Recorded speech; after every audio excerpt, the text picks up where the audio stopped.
many people used to think that science was against all kinds of religion and spirituality.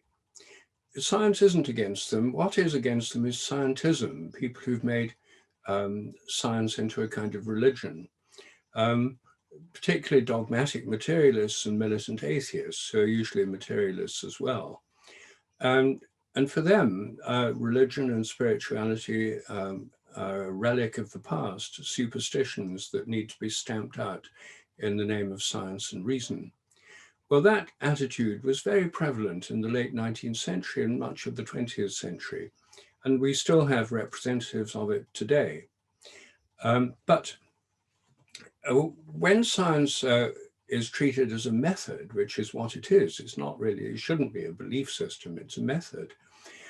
When it's treated as a method, and when the scientific method is applied to look at spiritual practices, it turns out that there's no conflict at all. This is a very illuminating process.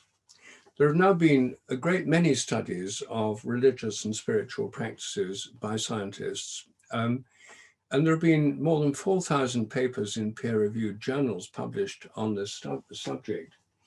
Some of them are summarized in the latest Handbook of Religion and Health, which is an enormous, weighty volume.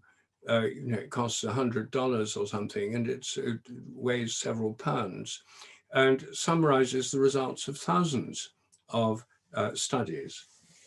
And the basic message that this research has shown is that spiritual and religious practices make people happier, healthier, and live longer.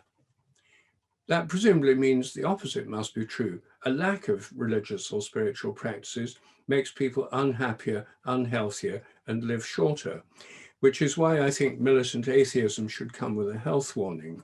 These practices, there's a wide variety of spiritual practices, and the fact that they have beneficial effects has not been lost on atheists. Old-style atheists were against them all.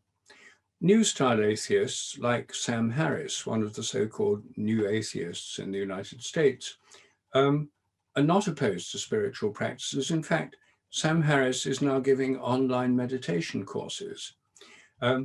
So the old dividing lines have shifted.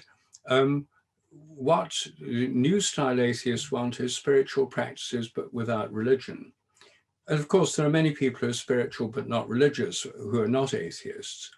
But Sam Harris is still a militant atheist, but he believes in the value of spiritual practices because the scientific evidence and the personal evidence is so strong that they have beneficial effects.